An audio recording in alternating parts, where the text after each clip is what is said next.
Bismillahirrahmanirrahim. Assalamualaikum warahmatullahi wabarakatuh.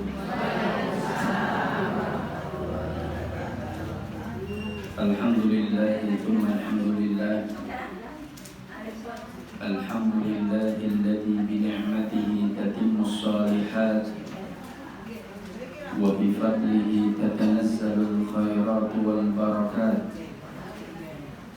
wa bi taufiqihi tatahaqqaqul maqasid wal ghayat. Asyhadu an la ilaha illallah wahdahu la syarika lah wa asyhadu anna Muhammadan abduhu wa rasuluh. Allahumma salli wa sallim wa barik ala sayyidina wa habibina wa qurrati a'yunina Muhammadin wa ala alihi wa ashabihi wa man sara ala nahjihi wa man jahada haqqa jihadi wa man tabi'ahum bi ihsanin ila yaumiddin. Allahumma la sahla illa ma ja'altahu sahla wa anta taj'alul hazna idza syi'ta sahla. Ma'asyiral muslimat rahimani wa rahimakumullah. Alhamdulillah, pada kesempatan hari ini yang merupakan masih di bulan haram, bulan Dzulhijjah, bulan yang mulia, bulan yang hendaknya kita meningkatkan amal ibadah dan menjauhkan dari segala bentuk kemaksiatan. Mudah-mudahan segala amal-amal saleh kita diterima oleh Allah Tabaraka wa Ta'ala, terutama korban yang telah kita jalankan, terutama bagi jamaah saudara-saudara kita yang melaksanakan ibadah haji. Mudah-mudahan haji mereka hajjan mabrura yang diterima oleh Allah Tabaraka wa Ta'ala, dan kita sebagai orang-orang yang mungkin belum berhaji, sebagian di antara kita mudah-mudahan dimudahkan oleh Allah Tabaraka wa Ta'ala untuk bisa melaksanakan ibadah haji, dan yang sudah haji di tahun-tahun yang telah lalu semoga dijaga kemakburannya oleh Allah Tabaraka wa Ta'ala. Jamaah dinakan Allah, kita lanjutkan materi kita terakhir. Kemarin itu kan beberapa kali tidak pakai materinya ini, tapi sebagian sudah disampaikan bukan begitu. Ini kelihatannya sampai 30 pun sebagian sudah dijelaskan, atau dilanjutkan saja sampai.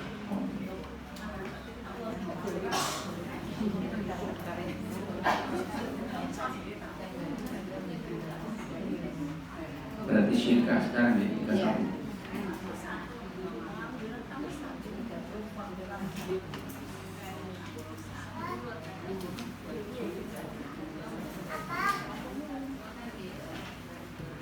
Utang piutang belum? Utang piutang belum. Situ kan ada urutannya Ustaz. Cuma sebagian saja yang ada. Kita mau bahas utang piutang dulu atau syirkah dulu?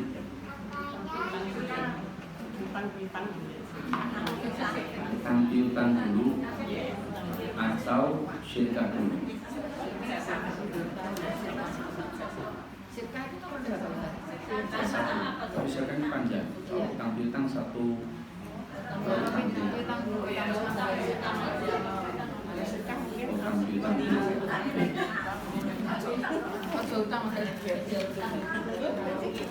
Kita bahas tentang al-qard atau utang piutang.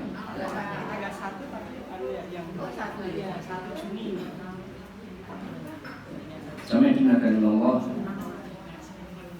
pada kesempatan pagi hari ini kita akan bahas tentang al-qardun atau qardun atau utang piutang. Qardun.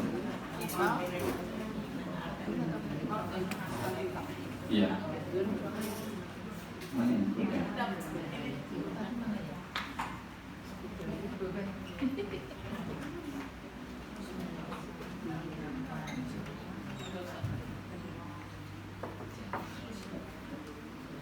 Kita bahas pagi ini tentang utang piutang.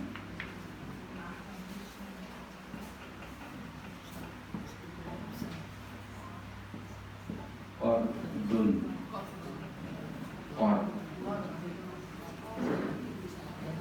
Hukum utang piutang secara umum itu adalah riba.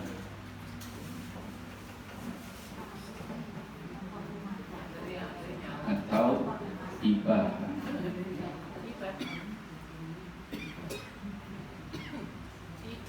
Ibahah artinya mubah. Tetapi secara khusus utang piutang ini bisa wajib, bisa mustahab, bisa makruh, bisa haram.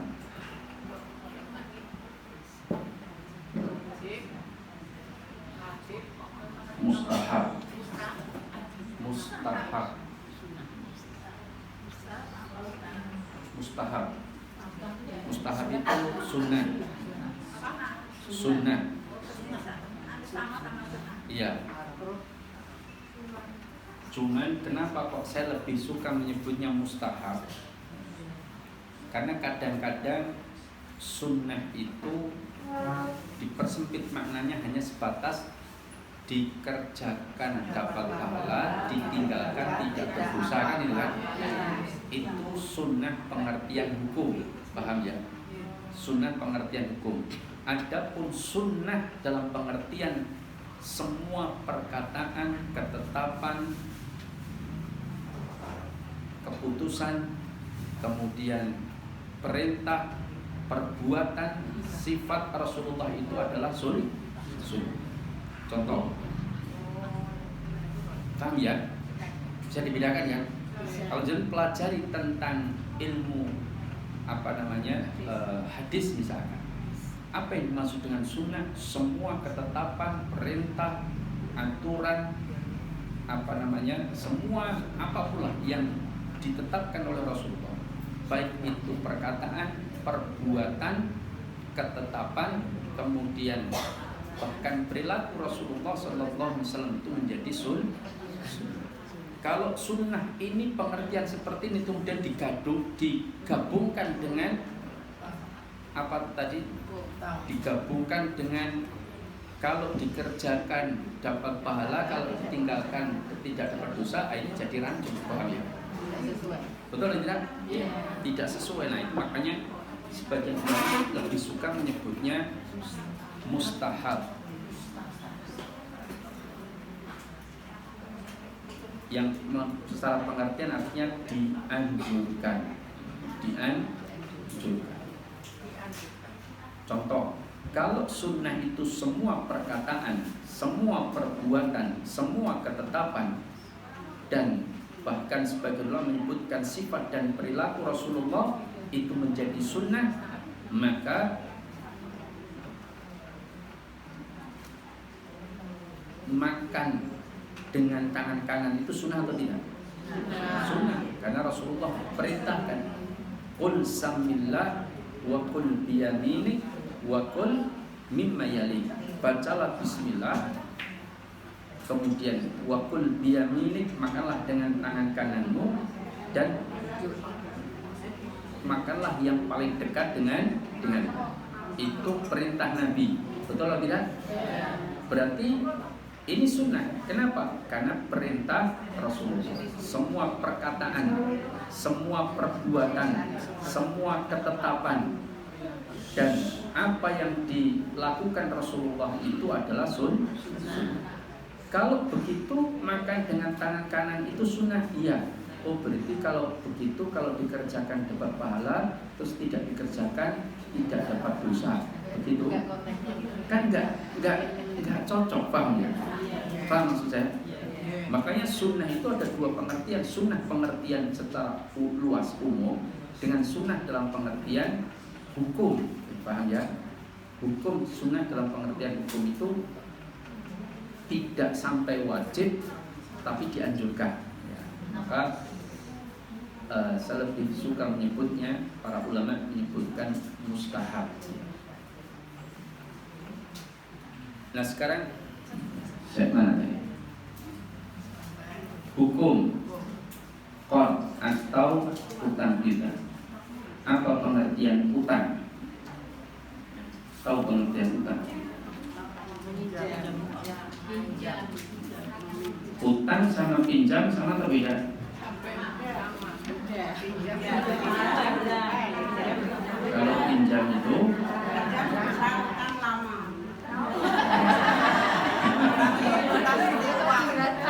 apakah betul kalau pinjam itu sebentar, kalau utang itu lama?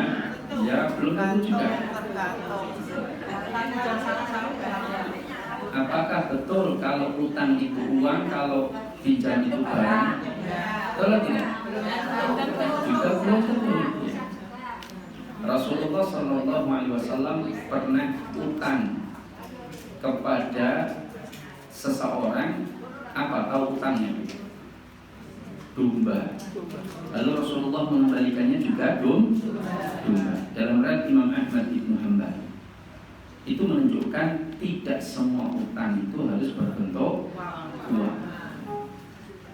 Saya utang sendalmu sak lusin, sokin aku ulaan tak balik ke sak lusin podo, kan? Nah, itu utang. Lalu apa perbedaan utang dengan pinjam? Ataukah sama dua-duanya?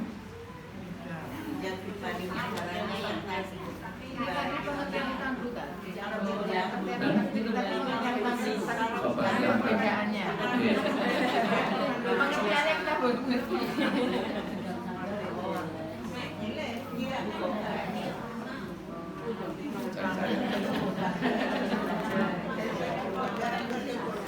Saya sebutkan aja. Utang, pengertian utang, daf'u malin liman yantafi'u bihi thumma yaruddu badalahu. Apa itu? Menyerahkan harta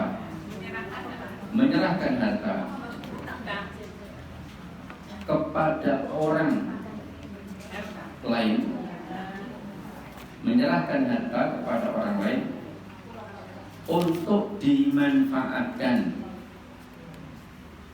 olehnya, menyerahkan harta kepada orang lain untuk dimanfaatkan olehnya, kemudian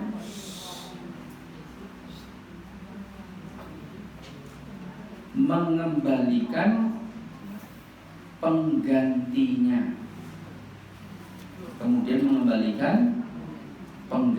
itu utang.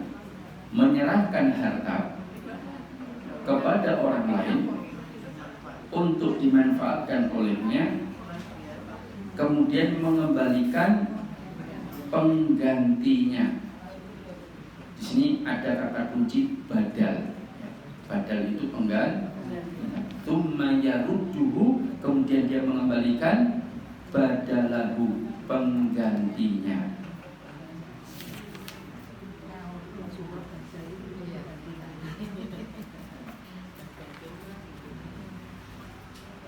Nah, kalau pinjam, menyerahkan harta untuk dimanfaatkan olehnya, menyerahkan harta kepada orang lain menyerahkan harta kepada orang lain untuk dimanfaatkan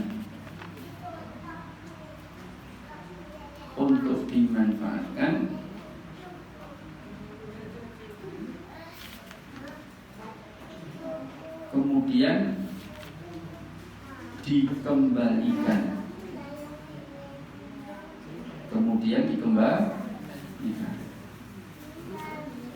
apa bedanya ini? Ada dua perbedaan utama antara utang dengan pinjam. Dalam utang itu terjadi pemindahan kepemilikan. Dalam pinjam tidak terjadi pemindahan kepemilikan. Jadi dalam utang itu terjadi pemindahan kepemilikan.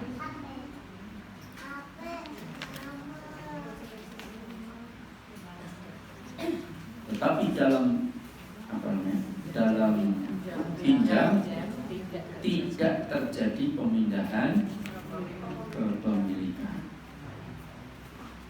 Saya utang 5 juta sama kakak saya. Maka uang 5 juta itu jadi milik saya nggak? Iya. Buktinya apa? Terserah saya untuk apapun kan gitu.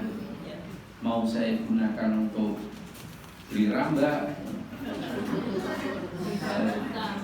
saya gunakan untuk piknik, saya gunakan untuk beli motor baru tapi saya kan, atau untuk beli es cendol, terserah saya. Karena uang 5 juta itu menjadi milik.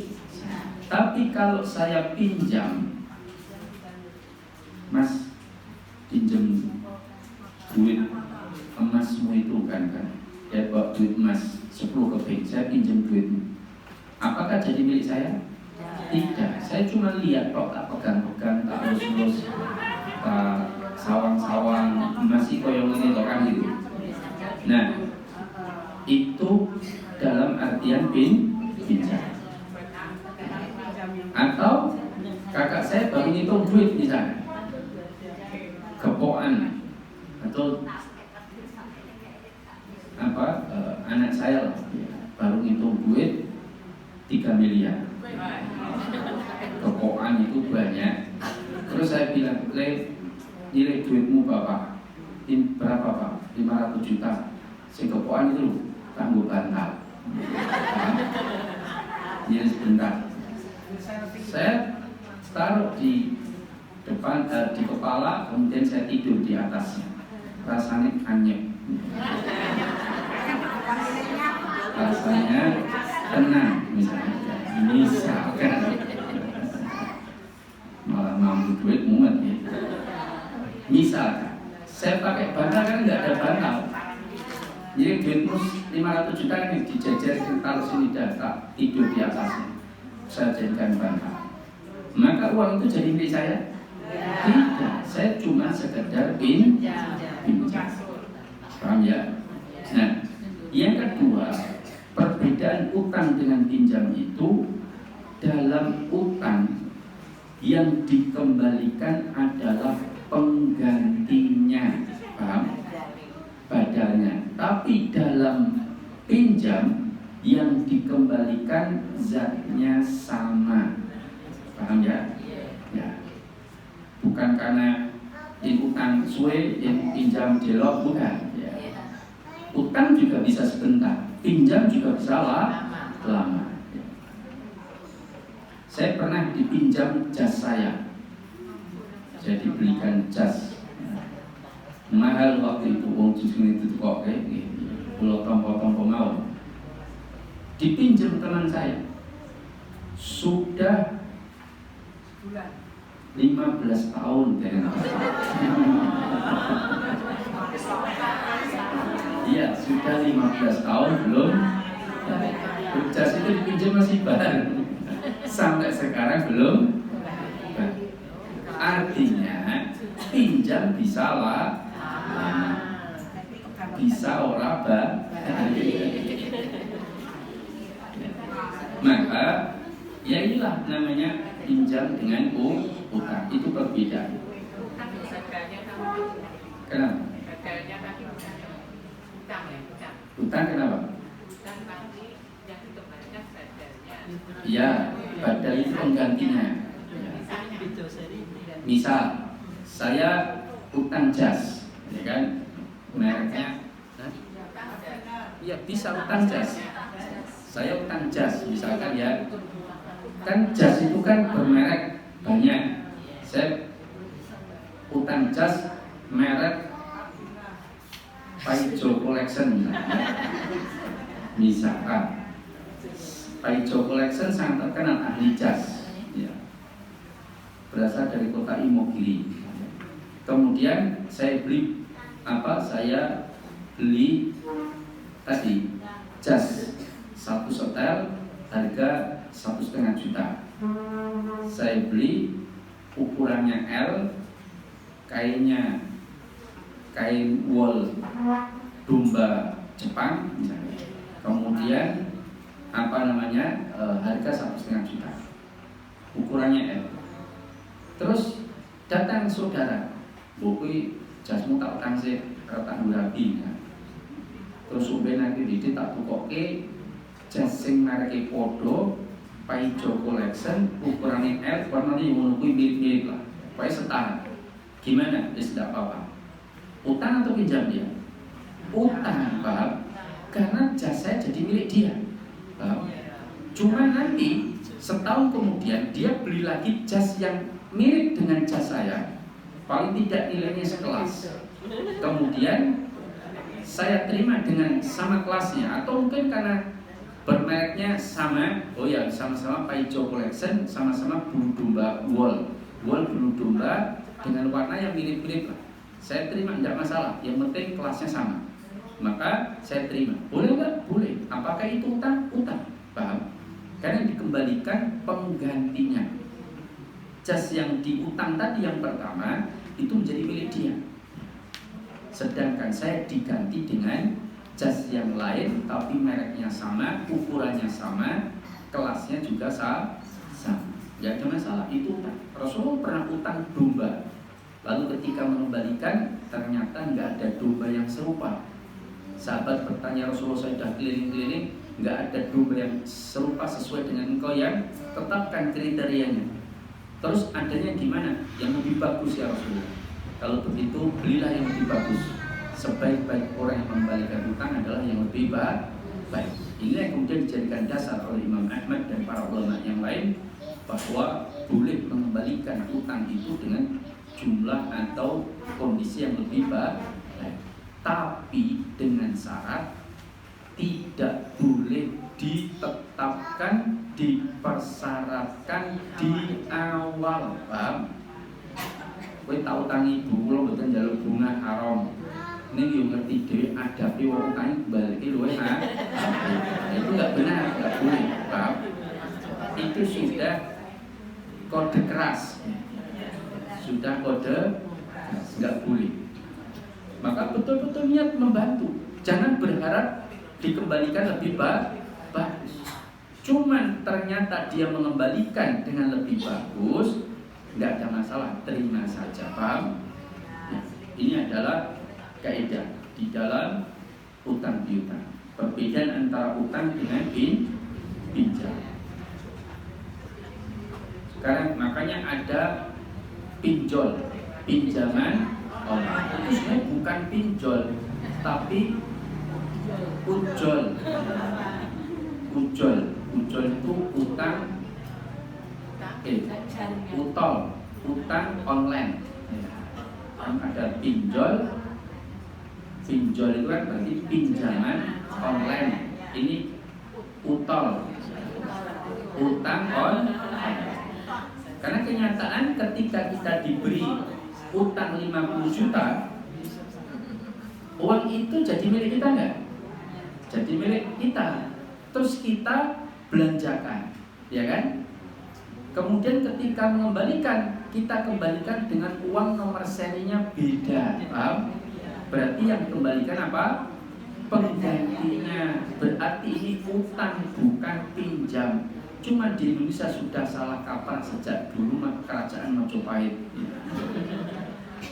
Kita menyebutnya pinjam. Padahal kalau pinjam itu i'arah atau sedangkan utang itu adalah qard. Sedangkan pinjam ariyah Ariyah itu artinya pinjam. Tulisannya begini. Kalau ini qard, utang. Kalau ini pinjam. Ariyah. Bukan hari-hari. Ariyah. Ini pinjam.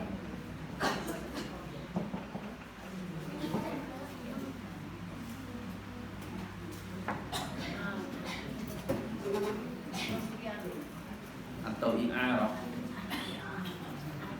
Pinjam. Ini juga disebutkan ada pembahasan tentang hukum pinjam meminjam. Makanya kalau nyilih motormu kok baik bensin ya, ya. Nah, maka ini bukanlah utang piutang, paham? Meskipun katanya pinjam, pinjam duit nih bang, berarti janjian jalur bensin, berarti riba haram, bukan. Pinjam dengan utang itu beda. Kalau ke bank itu namanya utang karena jadi miliknya dan dikembalikan penggantinya. Tapi kalau motor itu cuma pinjam yang dikembalikan zatnya sama. Ya tak seling motor nih kowe ngei bensin dhewe kan, boleh nggak? Boleh, nggak ada masalah. Ternyata sisanya alhamdulillah kan. Rata-rata elok. Iya, ngisine setengah liter 5.000 nganggone puter sak Solo ping 3. Nah, ini tentang antara pinjam dengan utang. Nah, sekarang dalam utang, secara hukum asalnya, secara umumnya itu para ulama menganggap bahwa dalam utang itu hukumnya adalah ibahah, artinya mubah, dibolehkan atau mubah. Tetapi secara khusus utang itu berubah hukumnya sesuai dengan keadaan. Kayak orang menikah. Orang menikah itu secara hukum asalnya nikah itu sunnah, kan itu kan? Sangat dianjurkan. Sunnah muakkadah. Sebagian ulama menyebutkan wajib bagi laki-laki, tapi perempuan sunnah muakkadah. Bagi laki-laki wajib, karena laki-laki dengan perempuan itu beda. Ada yang menyebutkan wajib sekali seumur hidup, ada yang mengatakan sunnah muakkadah. Tapi kalau ada orang nggak menikah bagaimana? Kayak Imam Nawawi, Syekhul Islam, itu beliau meninggal bujangan. Imam Nawawi itu kalau salah umurnya 46 tahun meninggal, dan dia belum menikah. 46 saya tua setahun ya. Itu meninggal dan beliau masih bujangan. Seperti gurunya Imam Ibnu Qayyim, Syekhul Islam, itu juga bujangan, meninggal juga di usia tidak terlalu tua, 50-an kalau tidak salah. Apakah dibenci oleh Nabi? Karena Rasulullah mengatakan an-nikahu sunnati faman raghiba an sunnati falaysa minni. Ya tidak, karena mereka tidak membenci menikah, cuman belum sempat menikah. Kalau mereka belum sempat nikah itu karena sibuk dengan keilmuan, Bang. Dan mereka khawatir nanti kalau menikah itu sekarang, nanti khawatirnya satu mengganggu kesibukan untuk meneliti hadis, atau khawatir pernikahannya itu pernikahan yang makruh, artinya tidak disukai. Artinya mungkin untuk kepada istrinya porsi waktu harta itu kurang perhatian, karena mereka lebih sibuk dengan urusan agama, yang dimana pada saat itu sangat dibutuhkan para ulama yang fokus lebih dalam masalah keilmuan, terutama kodifikasi dalam ilmu hadis. Maka mereka tidak sempat menikah. Bukan membenci, ya pengen nikah, cuma belum waktunya, tetapi menikah. Kayak Syekhul Islam ini sering dipenjara. Makanya khawatir kalau nanti menikah, beliau khawatir mendolimi istri. Tapi kalau dia nggak nikah karena membenci menikah, itulah yang dibenci, paham? Tidak boleh. Kok orang nikah mas? Mas nikahnya opo, malah kira kosong kan ya. Mau nikah siji, kan mau ngadu sama ibu Juni. Loro, dadak ngomong anak, mas repot, hidup bebas, penak, rumah sak dinding, mancing sak katoke. Loh ada orang seperti ini? Ada nggak? Ada. Saya punya beberapa teman tak kau nikah juga angele ramu. Ya karena dia merasa kalau nikah nanti repot kan. Ketika ditanya, lah kok orang nggak tahu nikmatnya nikah? Alah ya nikmat wis tahu bulan bali ini nikah enggak? Itu repot. Itu berarti zina. Dosa jelas itu. Tapi kacau yang digunakan Allah ini tentang kor. Jadi sama dengan nikah. Nikah itu juga bisa menjadi wajib. Kapan itu? Jika ada seorang pemuda yang punya kemampuan ba'a itu punya kemampuan untuk menghidupi diri sendiri dan istrinya. Kemudian dia sudah adem panas kalau melihat perempuan, artinya sulit menjaga hawa nafsunya, maka hukumnya wajib dia untuk segera menikah karena dikhawatirkan nanti jatuh pada berzina. Apalagi sekarang zina itu apa ya, luar biasa mudah itu, betul mudah. Jangan kalau tahu, ini saya cuma beritahu aja. Bukan saya nasabah, bukan. Tapi saya memberitahu. Sekarang nikah itu sudah namanya nikah. Zina itu sudah namanya zina pesan online. Kalau dulu perempuan pelacur-pelacur itu pada di jalan-jalan kan ya. Sekarang modelnya nggak gitu. Sekarang sudah mereka datang ke rumah. Sampai servisnya seperti itu. Pak Ustadz tahu? Saya diberitahu, bukan pengalaman. Makanya kadang muncul iklan di Facebook, di WA atau di apa yang kadang-kadang menawarkan itu menyedihkan, mengerikan. Makanya menjaga anak-anak muda di zaman sekarang itu berat, perlu ekstra kehati-hatian. Kemudian ada juga menikah hukumnya sunnah. Kalau orang itu sudah punya kemampuan ba'a, tetapi dia mampu untuk menahan hawa nafsunya, tidak mudah tergoda, dia sering puasa misalkan, maka sunnah dianjurkan dia untuk segera menikah. Tapi tidak sampai wajib. Tapi kalau tadi yang pertama dia khawatir jatuh pada perzinahan, maka wajib. Kalau yang ketiga pernikahan makruh. Makruh itu mendolimi istrinya tapi istrinya rela. Rela.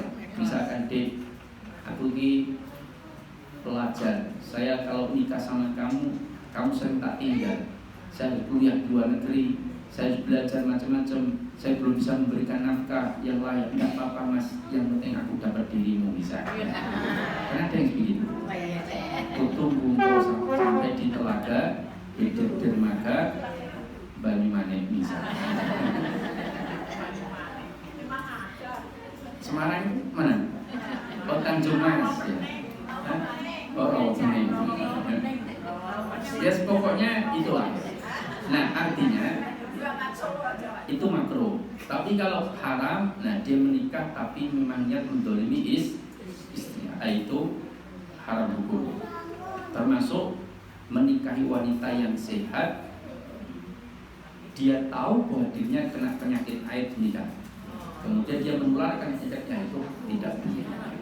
Maka itu memadorkan orang. Belum. Nikah kontrak. Kalau habis nikah terus ngontrak nggak apa-apa. Boleh ya. Kalau habis nikah terus ngontrak kan nggak punya rumah nggak apa-apa. Tapi kalau nikah sementara, kontrak sepekan, sebulan, 3 hari, 7 hari, ini haram, tidak boleh. Karena ini nikahnya orang-orang Rafidhah, Syiah Ini haram hukumnya tidak. Sekarang adab-adab dalam utang piutang. Adab-adab dalam utang piutang.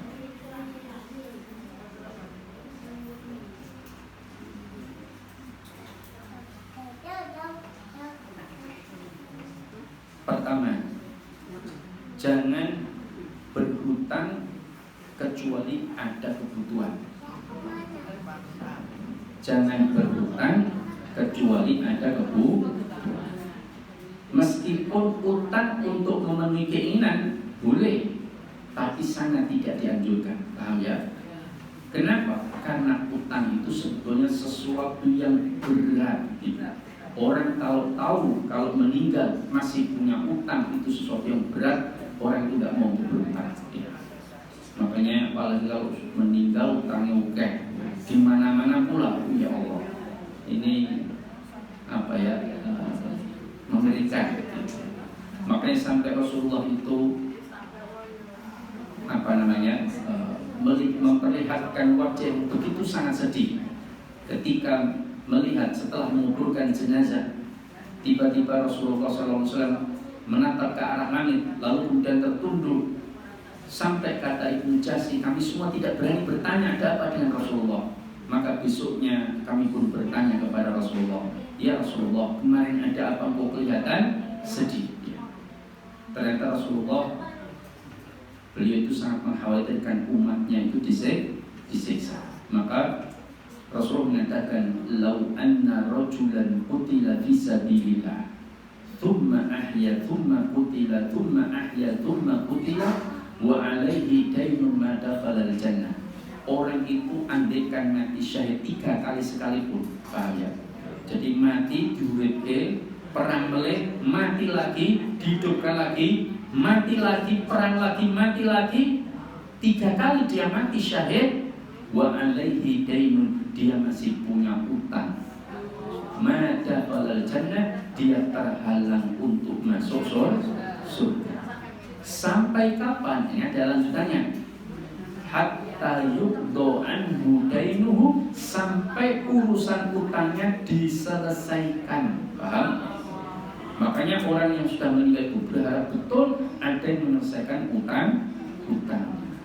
Makanya keluarga kerabat itu kalau diberitahu ini bapakmu punya utang, ibumu punya utang, itu segera selesaikan. Gak usah banyak, apalagi kalau nilainya kecil. Kalaupun nilainya besar pun, kalau ada warisan yang ditinggalkan, maka wajib bagi keluarganya untuk menyelesaikan utang. Itu karena itu sangat berat. Sampai Rasulullah menyebutkan dalam riwayat yang lain, nafsul mu'min mu'allaqatun bidaini hatta yuqda anhu. Jiwa seorang muslim itu masih dalam keadaan mu'allaqah, terikat dengan dunia. Artinya mungkin dia gelisah. Yang sebab apa? Sebab utangnya belum diselesaikan. Makanya itu yang diinginkan orang-orang yang meninggal dalam keadaan punya utang. Dia ingin utangnya diselesaikan. Maka jamaah diingatkan Allah, utang itu kalau bisa kita punya jaminan. Jadi kalau mau utang itu ada jaminan. Supaya apa? Kalau kita meninggal sewayak-wayak, kita utangnya selesai. Paham? Kenapa? Ada jaminan. Paham ya? Dan dengan jaminan ini utang kita insya Allah terselesaikan. Tapi kalau sudah nggak ada jaminan, tidak ada saksi, terus utang tanpa diberitahukan, kan? Misalkan duit yang dikumpulkan dipakai, misalkan dipakai tanpa pemberitahuan, itu kan bahaya, ya kan? Tanpa pemberitahuan, kemudian meninggal. Nah, kadang-kadang anggota keluarganya tidak mau melunasi. Alasannya mosok to kan? Nah, maka ini yang kemudian menjadi sesuatu yang berat. Maka oleh karena itulah kalau bisa ada saksi. Jadi misalkan ya, kamu jadikan saksi ya, ini uang, atau ya kalau itu uang perkumpulan yang menyampaikan kepada ketuanya, Pak Ketua, gimana ini uangnya nganggur, tak pinjam dulu sebentar, tak utang dulu sebentar, nanti pokoknya termanfaatkan, insya Allah ada duitnya. Oh ya, kamu catat ya, laporkan ke saya misalkan. Asal itu diputuskan secara bersama dibolehkan. Tapi kalau nggak boleh ya tidak hukum asalnya titipan itu adalah amanah, tidak boleh digunakan kecuali dapat izin dari yang mengamanahkan. Ya. Mengamanahkan siapa ya? Pengurus ini menunjuk dia untuk membawa titipan tersebut. Dan maka jemaah yang dimuliakan Allah, ini berkaitan dengan masalah utang. Ya kalau ditagih marah-marah sabar.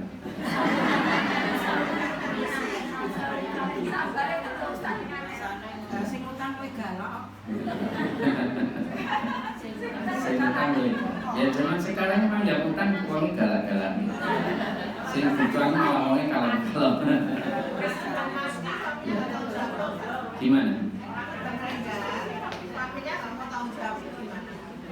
Gak boleh. Kalau orang yang punya utang tadi punya harta warisan, paham ya? Dan sudah diberitahu tentang si mayat ini punya utang, tapi ternyata ahli warisnya tidak menutup utangnya dengan harta warisan itu, jaminan 100% yang memegang harta warisan itu akan dituntut oleh orang yang punya utang tersebut, paham? Karena dia merasa didolimi selama ini, utangnya tidak dilunasi dari harta warisan. Karena harta warisan itu baru sah dibagi kalau utangnya sudah dilunasi, wasiatnya tidak lebih dari sepertiga sudah ditunaikan. Maksudnya sudah dikurangi dulu dengan itu. Nggak boleh. Mohon maaf, ini kejadian nyata. Saya itu ditanya oleh seorang ibu-ibu, Ustadz, suami saya kan meninggal. Beliau punya utang hampir 150-an juta. Nah, kan beliau punya satu rumah dan beberapa tanah yang nilainya lebih. Waktu mau saya jual, itu ibunya menghalang-halangi terus. Ibu-ibu kandungnya menghalangi karena saya ingin membayar utang suami saya. Nah, memang sebenarnya suami saya juga punya duit meninggalkan di tabungan itu ya sekitar melebih dari utangnya, dari 100 lebih ya. Nah, tapi kan untuk biaya hidup saya Ustaz, jadi saya itu menjual tanah. Sebentar, saya copot ya. Jenengan tahu suami jenengan punya duit cash? Iya, di tabungan. Kenapa nggak untuk bayar utang dulu? Kok malah dipakai untuk hidup? Nggak boleh. Nah, nanti saya hidupnya gimana Ustaz? Itu urusan carry, paham? Ini masalah utangnya harus segera diselesaikan, paham? Kalau ada duit cash ya segera dibayar. Wah, jenengan itu sudah berapa lama suaminya? Setahun yang lalu. Nah, gimana setahun yang lalu utangnya malah nggak dibayar dulu dengan apa yang sudah bisa dilakukan pembayaran. Karena ada duit cash, bayar dulu lunasi semuanya. Kalau masih kurang ya baru jual tanah kan.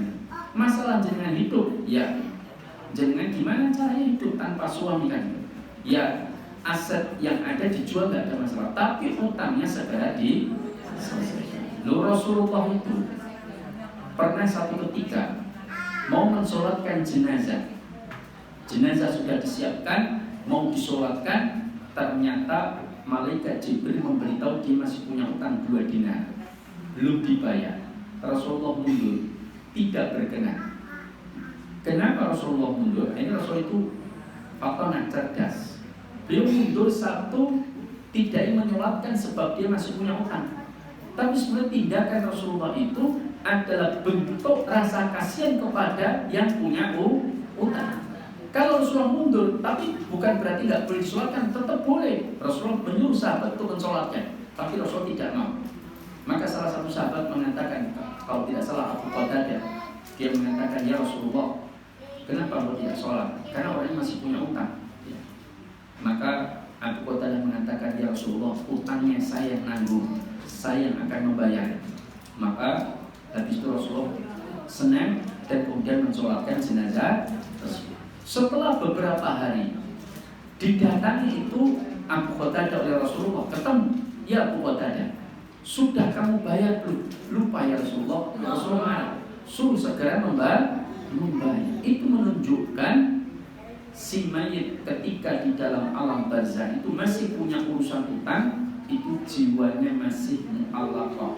Mu'allaqah itu bukan gentayangan, bukan, tetapi masih terikat dengan urusan. Kayak ada orang di sini misalkan ya, fisiknya di sini tapi hatinya di rumah. Karena kepikiran terus anaknya mau kekunci nih gue, juru kandang pedus misalnya ya. Kering itu misal. Wah piye ki anakku terus hidup pedus piye misalnya ya. Hatinya gelisah seperti itu. Bahkan mungkin loh, dugaan saya itu gelisahnya lebih gelisah daripada seorang wanita, seorang istri yang diberitahu suaminya tadi malam jam 9 malam bahwa besok pagi jam 8 malam suaminya mau ijab kabul lagi. Gelisah gak gitu? Nah artinya bahwa itulah bahayanya utang. Maka kalau bisa kita nggak usah utang kalau bisa. Tapi kalau memang ada kebutuhan utang, tidak apa-apa. Ingat, utang itu bukan sesuatu yang hina, paham? Tapi bisa menimbulkan kehinaan. Itu dibedakan loh ya. Jadi utang itu bukan sesuatu yang hina, itu hal yang wajar. Akad kebutuhan atas setiap kaum muslimin berbeda-beda. Kalau itu hina, Rasulullah tidak mungkin melakukan utang. Rasulullah kan pernah utang juga. Kata Aisyah radhiyallahu taala anha, ishtara Rasulullah sallallahu alaihi wasallam min Yahudiyyin ta'aman wa rahanahu dir'an. Rasulullah itu membeli makanan gandum untuk keluarga beliau dari seorang Yahudi dan baju perang beliau dijadikan sebagai jaminan. Artinya secara hakikatnya Rasulullah tidak utang karena ada alat pembayarannya kan. Tapi secara hukumnya memang utang, tapi dengan gadai.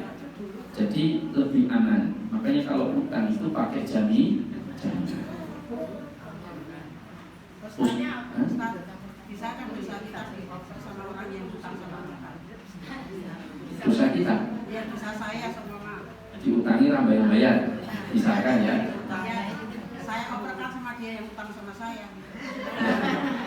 Apakah bisa dosa kita operkan? Kita tidak bisa mengoper dosa, tetapi nanti Allah yang akan mengatur.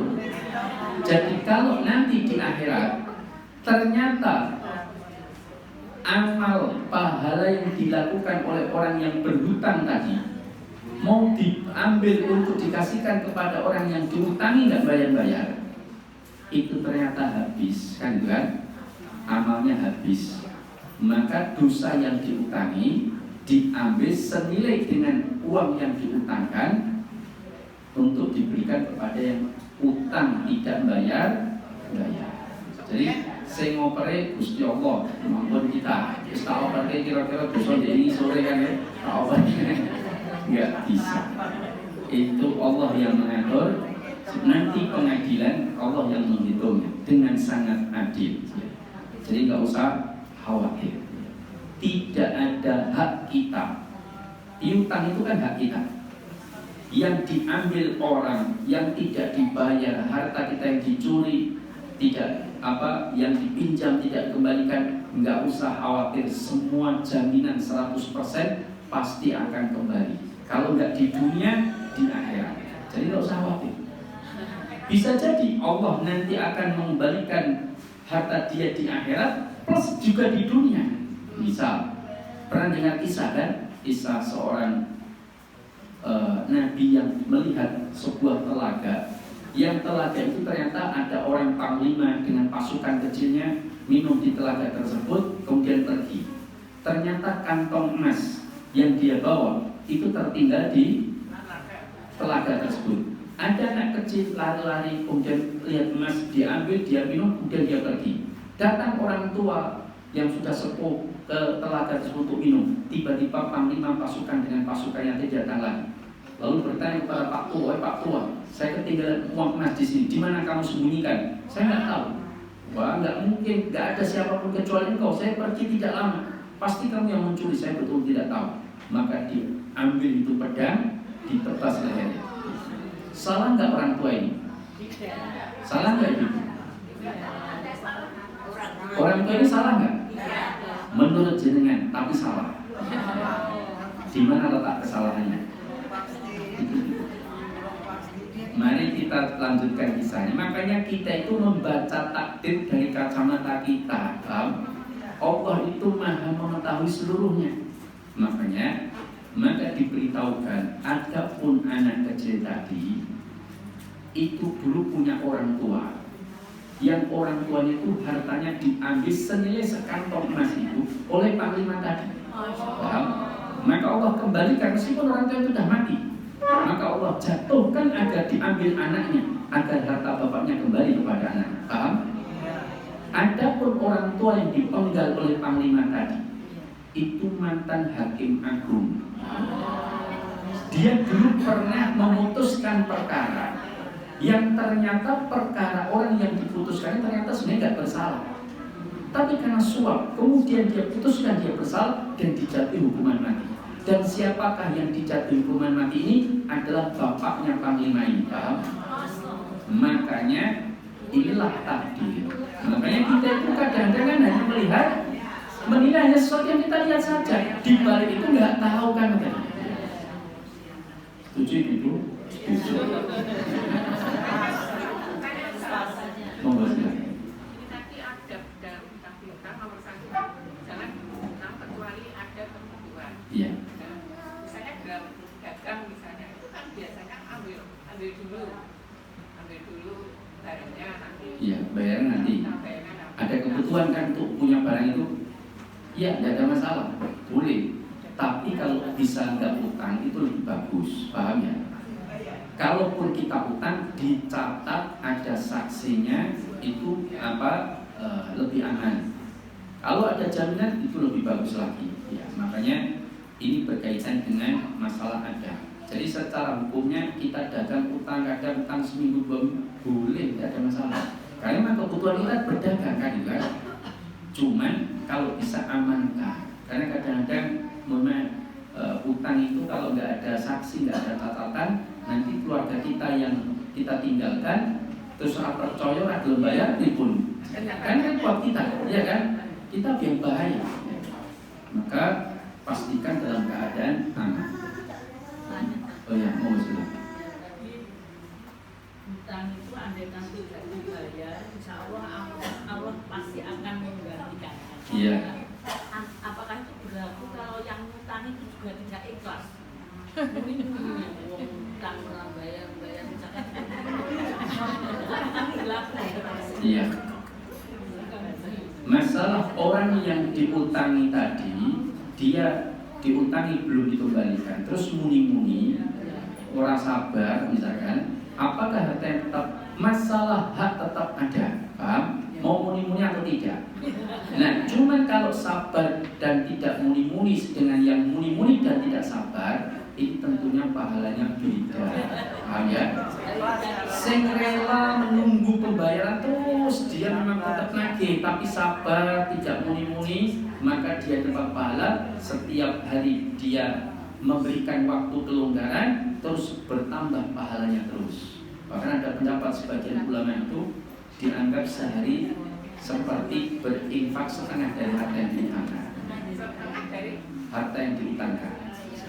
Kemudian kalau dia sabarin muni-muni yuk, mungkin pahalanya hilang, cuma secara hak tetap Allah akan kembalikan. Iya, meskipun dia muni-muni marah-marah, aku ora trimo wis pahalaku ora entuk ben, penting duitku bali kan gitu. Nah, dia marah-marah ya mungkin enggak dapat pahala, tetapi haknya tetap dihitung oleh Allah. Nanti di akhirat ya tetap akan dihitung. Ya, kan itu. Ya. Saya tanya Monggo, yang mana dulu? Iya, silakan. Tadi yang cerita Panglima itu tadi, Panglimanya itu tadi kan tidak melihat bahwa orang tua itu tadi mengambil. Iya. Cuma karena mengira saja ya. Iya. Itu langsung membunuh itu. Ya salah. Ya. Tetap salah, Pak. Tetap nggak boleh. Karena membunuh orang itu hanya dugaan, nggak boleh itu dosa. Tapi meskipun panglima itu berdosa, Tapi orang tua yang terbunuh juga akibat dari perbuatan dia dulu kan? Paham ya? Ya, jadi semua ada sebab akibat yang Allah telah tetapkan. Monggo. Kita mengucapkan telaten lagi, kita dapat setiap hari kita dapat pahala separuh dari yang diutang. Apakah kalau kita mengikhlaskan pahalanya apakah lebih banyak kalau daripada kita nanti di akhirat? Ya. Kita mengikhlaskan di sini dan malah bilang sama yang diutang, ya saya Rasa bayar gitu ya. pokoknya kita mengikhlaskan karena kita terpaksa gitu. Kita bisa nyaut-nyaut ya. Wis ikhlas ki wae ngoten nggih. Kita ikhlaskan. Direlakan. Pahalanya apakah lebih besar daripada nanti kita nanti di akhir? Ya, pendapat yang kuat pahalanya lebih besar. Jadi begini. Sebagian pendapat mengatakan pahalanya lebih, karena ada satu pahala. Karena ada 3 amalan yang pahala itu tanpa batas. 1 puasa, 2 sabar, 3 memaafkan. Termasuk memaafkan reso bayar tak relakan itu bagian dari unsur memaafkan ada di sana. Ya kan? Karena memaafkan utangnya berarti nggak usah bayar kan kan? Lah itu pahalanya besar dan Allah memberikannya tanpa batasan sesuai dengan kehendak Allah. Tapi kalau dia nggak terima inagih di akhirat, haknya dia nggak apa-apa. Paham? Pahalanya lebih besar kalau maafkan perasaan di dunia. Oh iya, menurut pendapat banyak para ulama. Ustaz tanya Ustaz, sudah Monggo ya, silakan. Ustaz, kalau kita dulu punya kurangan di toko bangunan, Iya. terus karena keterbatasan setelah beberapa lama kita nggak bisa. Iya. Setelah kita mau bayar, ternyata si bangunan itu tangganya pada meninggal. Terus ada kabarnya pindah. Si ini mau bayar ke sini ada kabar meninggal. Oh, informasi pindah sana. Kita kejar ke pindah sana. Dari sana, oh sekarang pindah di sini. Itu sampai sekarang belum terbayar. Itu bagaimana Ustaz? Nggak ketemu maksudnya. Ya nggak ketemu. Kalau kita sudah mencari-cari orang yang untuk kita bayar, tokonya sudah nggak ada, pindah dan sebagainya, maka salah satunya jalan menurut jumhur ulama kita sedekahkan senilai uang yang kita utang kepada orang yang kita utangi. Kita niatkan, ya Allah ini sedekah atas nama seseorang yang mungkin kita nggak tahu namanya yang saya utangi. Allah Maha tahu. Nanti itu menjadi pahala di. Kalau bisa sedekahkan yang kira-kira pahalanya itu bisa jariah. Untuk buat semen, untuk dibangun masjid atau apapun. Seperti itu. Saya tanya, kalau ibu saya itu ngutangi Pak D, terus pada meninggal semua, loh anaknya Pak D itu tanya ke saya, utang ibu saya berapa, bapak saya berapa, nggak tahu, saya nggak tahu utangnya itu. Iya. Anaknya Pak D itu berusaha untuk bayar utangnya Pak D saya. Ya, Tapi saya nggak ngerti utangnya berapa. Tapi utang. Tapi tahu utang. Tahu, tapi nggak berapanya saya nggak. Ya, maka kalau tidak diketahui anaknya nggak tahu, Pak D-nya dan anak ibunya masih hidup. Sudah meninggal. Dua-duanya sudah meninggal. Yang utang maupun yang mengutang. Dan nggak ada catatan. Ya ini kalau begitu kesepakatan. Kira-kira umumnya mau utang apa atau dulu bapakmu misalkan. Ya kira-kira berapa? Ketoi mungkin 5 juta bule misalkan ya. Ya terserah kue misalkan. Tapi kalau kelebihan tolong direlakan. Kalau kurang kami juga relakan. Selesai. Dari dua kubu ahli waris. Tapi kalau wes rasa ndo rasa dibalik ya wes rela. Jadi kita relakan. Tapi sepakat seluruh ahli waris lo ya. Karena misalkan ya ibu jenengan punya anak 5. Nah 5 itu harus dimintakan kerelaannya. Kalau cuma jenengan tok, itu ahli waris yang lain masih punya hak.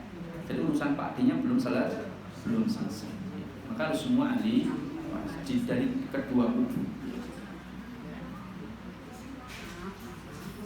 Yang kedua, jam 11 muncul. Ya. Yang kedua, terakhir nanti kita lanjutkan di pertemuan yang akan. Yang kedua, ketika kita berhutang hendaknya punya niat membayar. Jangan sampai orang berhutang itu niatnya ngeplang. Kalau dialah dibukai wong kalem menengan kekiwuan oke tak utang ya paling kok ora wani nagih. Kan ngoten nggih Bu ya. Enten model niku. Maka kalau orang sudah niat berhutang tapi tidak punya niat membayar, apa kata Rasulullah? Allah akan menjadikan dia tidak mampu bayar utang alias miskin. Makanya kalau ada orang usaha nggak sukses, coba direnungkan apakah dia dulu pernah berhutang, niat tidak membayar, maka itu harus dimuhasabah dan minta kerelaan dari orang yang diutangi tanpa bayar. Barangkali ini yang bisa saya sampaikan. Insyaallah kita lanjutkan di pertemuan yang akan datang berkaitan dengan hutang piutang. Jadi besok lanjutannya hutang piutang. Ya, masuk hutang piutang. Demikian dari saya, mudah-mudahan bermanfaat. Aku qauli hadza wa astaghfirullah li wa lakum innahu huwal ghafurur rahim. Assalamualaikum warahmatullahi wabarakatuh.